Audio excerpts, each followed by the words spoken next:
Assalamualaikum dan selamat sejahtera. Hari ini kita sambung lagi pembelajaran sains tingkatan 3 KSSM bersama saya Cikgu Taufik Ibrahim. Hari ini kita sambung bab baru iaitu bab 10 penerokaan angkasa lepas. So dalam bab 10 penerokaan angkasa lepas kita ada dua subtopik, 10.1 perkembangan dalam astronomi dan 10.2 perkembangan dan teknologi dalam penerokaan angkasa lepas. So slide kali ini kita akan bincang 10.1 perkembangan dalam astronomi. So dalam 10.1 kita ada satu saja hasil pembelajaran iaitu menerangkan dengan lakaran tentang perkembangan sejarah model sistem suria. So kita pergi dahulu kepada sistem suria. Sistem suria merupakan salah satu sistem yang berada di dalam galaksi Bima Sakti. So ini ialah contoh gambar rajah galaksi Bima Sakti. Galaksi Bima Sakti mengandungi lebih 200 bilion bintang. Bintang-bintang tersebut mempunyai sistem tersendiri. Contohnya sistem suria yang terdiri daripada matahari sebagai pusat. Seterusnya bintang yang terdekat sejauh 4.22 tahun cahaya ataupun lebih kurang 40 trilion kilometer. Sangat jauh. Planet yang mengorbit selain matahari kita panggil sebagai extrasolar planet ataupun exoplanet yang mempunyai lebih kurang 2500 buah planet. Sistem suria merupakan sistem di mana bumi berada, terdiri daripada matahari sebagai pusat dan segala objek yang mengelilinginya. So objek-objek tersebut termasuklah 8 buah planet yang kita akan bincang selepas ini. Seterusnya ialah planet kerdil termasuklah Pluto, Ceres, Haumea dan Makemake ataupun makan-makan dalam Kelantan, bahasa Kelantan. So planet Pluto ini telah diturunkan daripada planet kepada planet kerdil kerana telah tidak melepasi syarat sebagai sebuah planet. Seterusnya ialah satelit semula jadi iaitu bulan yang mengelilingi matahari dan Triton iaitu bulan bagi planet Neptun. Seterusnya ialah asteroid, meteoroid dan komet. So inilah objek-objek yang mengelilingi matahari dalam sistem suria. Jadi matahari menghasilkan tarikan graviti yang sangat kuat bagi mengekalkan objek-objek yang tadi ataupun objek-objek tersebut kekal mengorbitnya. Jadi matahari membekalkan tarikan graviti yang sangat kuat bagi mengekalkan objek-objek tadi kekal mengorbit matahari. 8 planet yang mengorbit matahari ialah ini ialah matahari. Yang pertama sekali planet Utarid, yang kedua ialah planet Zuhrah, planet Bumi, planet Marikh, planet Mushtari, planet Zuhal, planet Uranus dan planet Neptun. So kita nak ingat mudah saja. Hafal saja. Ultraman ziarahi bumi menaiki motosikal zaman Uncle Nobita. So kita boleh ingatlah. So Ultraman ziarahi bumi menaiki motor zaman Uncle Nobita. So Utarid, Zuhrah, Bumi, Marikh, Mushtari, Zuhal, Uranus dan Neptun. Seterusnya kita pergi pula kepada model sistem suria. Ahli astronomi zaman dahulu telah mencadangkan beberapa model yang berbeza. So antara ahli-ahli astronomi yang mencadangkan model sistem suria termasuklah yang pertama sekali ialah Claudius Ptolemy pada tahun 90 hingga 168 selepas Masihi. Yang kedua ialah Nikolai Copernicus pada tahun 1473 hingga 1543 selepas Masihi. Dan yang ketiga ialah Johannes Kepler pada tahun 1571 hingga 1630 selepas Masihi. So kita akan pergi satu persatu apakah model sistem suria yang dikemukakan oleh tokoh-tokoh ini. So yang pertama sekali kita pergi dahulu kepada Claudius Ptolemy yang membina model Ptolemy. So seorang ahli zoologi dan geografi dari Yunani ataupun daripada negara Alexandria mengemukakan model Ptolemy pada sekitar 150 selepas Masihi. Ini ialah model Ptolemy yang dikemukakan oleh beliau, di mana model ini ialah model geosentrik iaitu bumi sebagai pusat. Perkataan geo itu merujuk kepada bumi dan sentrik itu merujuk kepada pusat. Jadi pusat bagi sistem suria model Ptolemy ini ialah bumi. Kalau tengok gambar rajah situ, bumi berada di tengah sebagai pusat sistem suria. So bumi berada dalam keadaan pegun dan dikelilingi oleh matahari dan planet yang lain. So planet-planet yang ada pada waktu itu ialah Utarid, Zuhrah, Marikh, Mushtari dan Zuhal. Jadi matahari dan planet mengorbit bumi dalam orbit yang membulat, bulatan yang sempurna. So inilah model Ptolemy. Sikit lagi berkenaan dengan model Ptolemy, saya tambah sikit lagi. Objek yang mengorbit bumi bergerak dalam bentuk bulat iaitu epicycle. Contohnya macam ni.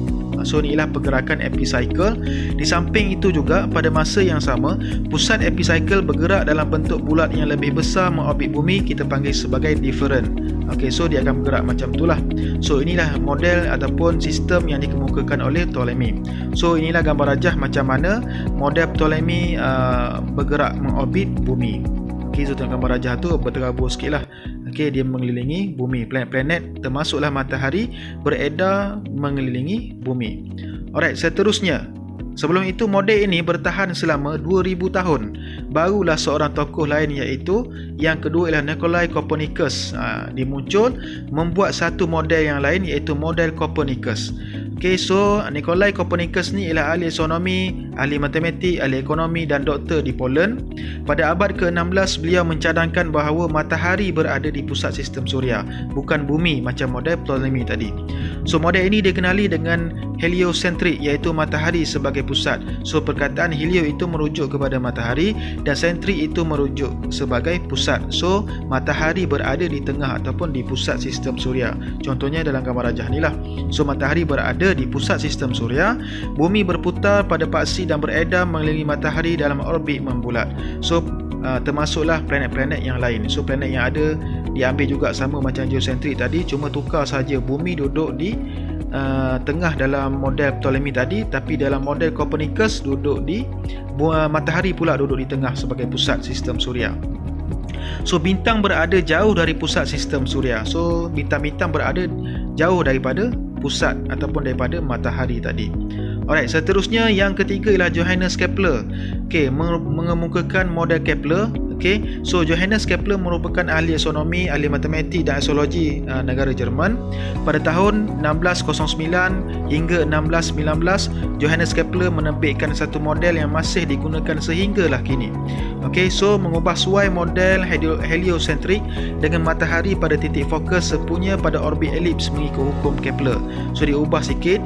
So itu ialah bentuk orbit elips. Dia bukannya macam model-model sebelum ni dia bentuk membulat, tapi dia bentuk orbit elips, dia membujur. Okey, so ini ialah model Kepler mengikut hukum Kepler. Jadi matahari di tengah situ. Okey, dia berbentuk elips. Nanti kita akan explain macam mana. So pada masa ini mungkin planet dah banyak ditemui. Ada Utarik, Zurah, Mushtari, Bumi, Marikh, Uranus, Zuhal dan Neptun. Okey, so kita bincang sikit apa itu hukum gerakan planet Kepler. So yang pertama sekali ada 3 syarat. Yang pertama, hukum orbit. Semua planet bergerak dalam laluan orbit berbentuk elips. Apa itu elips? Elips ini merupakan satu bulatan yang mempunyai 2 titik fokus. Okey, so tengok dalam gambar rajah tu, okey, ada 2 titik fokus. So dia akan bergerak macam itulah. Dia akan bergerak berbentuk elips. Yang kedua ialah hukum luas. Sebuah planet bergerak lebih laju jika dekat dengan matahari dan perlahan jika jauh daripada matahari. Contoh dekat sini So ni dekat sini planet yang bergerak dengan dekat matahari ni dia laju sikit berbanding dengan jauh daripada matahari.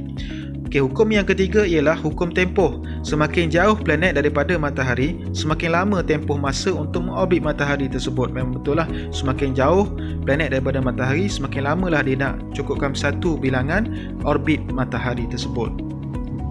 Alright, so model sistem suria kita buat kesimpulan sedikit. Ada 3 model. Yang pertama sekali model Ptolemy merupakan model geosentrik, bumi sebagai pusat sistem suria, matahari, planet dan bintang mengorbit dalam bentuk bulatan yang sempurna. So selepas itu 2000 tahun selepas itu model Copernicus pula, iaitu berbentuk heliocentrik, merupakan matahari sebagai pusat sistem suria, planet mengorbit matahari dalam bentuk bulatan sempurna, sama juga cuma kedudukan pusat sahaja berbeza, bintang berada jauh daripada pusat sistem suria, dan model yang ketiga yang diguna pakai sehingga hari ini ialah model Kepler berbentuk heliocentrik, matahari sebagai pusat sistem suria, cuma planet mengorbit matahari dalam bentuk elips mengikut hukum Kepler yang kita bincang tadi. Jadi boleh cuba jawab soalan yang disediakan, yang saya sediakan di bawah. Tekan link di description video di bawah ini dan jangan lupa untuk tekan subscribe dan jangan lupa untuk pergi like page Facebook Cikgu Taufik Ibrahim di Facebook. Jadi kita bincang lagi 10.2 iaitu perkembangan dan teknologi dalam penerokan angkasa lepas di slide yang akan datang. Jadi terima kasih. Assalamualaikum dan selamat sejahtera.